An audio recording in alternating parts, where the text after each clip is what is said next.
You caught a salmon, and now you have the head and the bones left. Do not throw that away. This is the perfect base for a rich and flavorful outdoor fish soup cooked in a cast iron Kazan over an open fire. In this video, I will show you step by step how I cook real fisherman's soup using simple ingredients and real wood fire. Let's begin. First, I take my 12-liter cast iron Kazan, also known as a cast iron cauldron, and fill it almost all the way with cold water. Cold water helps extract flavor from the fish heads and bones and gives the broth a clear taste. I set the pot aside and prepare my firewood.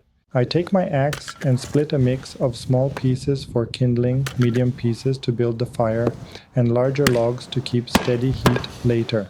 I like using dry hardwood because it burns hotter and cleaner. Once the wood is ready, I load my outdoor fire pit with the small pieces, then medium pieces on top. For ignition, I use simple paper or birch bark.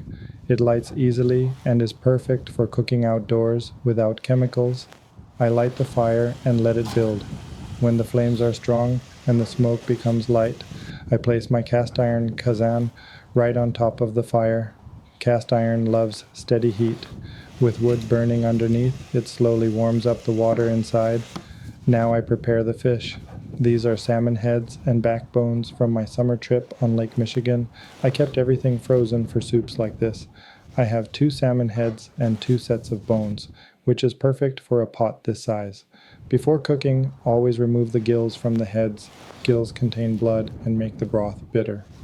Once the water is warm, I drop the salmon heads and bones into the pot. As the heat rises, foam starts forming on the surface. I skim it off with a spoon to keep the broth clean and clear. I let the fish simmer gently for about 20 to 30 minutes. A gentle simmer, not a hard boil, keeps the broth clean.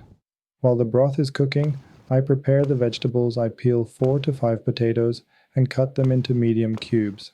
I slice 1 or 2 carrots. I also prepare 1 large onion. You can add the onion whole or cut it in half. The onion adds sweetness to the broth. After 20 to 30 minutes of simmering, the fish heads have released all their flavor. Now I carefully remove the heads and bones from the pot and place them into a separate bowl.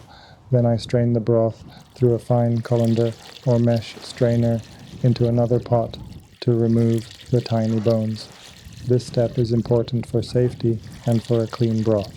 Once strained, I pour the broth back into the cast iron Kazan and set it back on the fire. Now I add the vegetables. Potatoes, carrots, and the whole onion go into the broth. I also add 2 bay leaves, a teaspoon of peppercorns, and salt to taste. For a pot this size, I usually start with 1 tablespoon of salt and adjust later. I let the vegetables cook for about 12 to 15 minutes until they start to soften. While they cook, I prepare boneless salmon pieces, cut them into medium-sized chunks so they cook evenly without falling apart. When the potatoes are almost fully cooked, I add the boneless salmon pieces.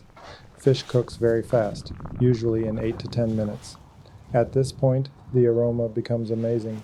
You can taste the broth and adjust with more salt or a bit of pepper if needed.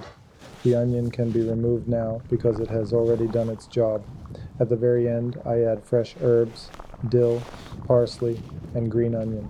Add them right at the finish so they stay bright and flavorful. Once everything is cooked, I remove the pot from the fire and let the soup rest for a minute. Then I serve it hot. The broth is rich, the vegetables are soft, and the salmon pieces are tender and buttery. This is real outdoor fish soup, simple and satisfying. This recipe is perfect for using leftover salmon heads and bones. It is zero waste, full of flavor, and great for family gatherings outdoors. Remember to always remove the gills before cooking, skim the foam, and strain the broth to remove bones. My family loves this soup, and I hope you try making it as well. Thank you for watching, and enjoy your outdoor cooking.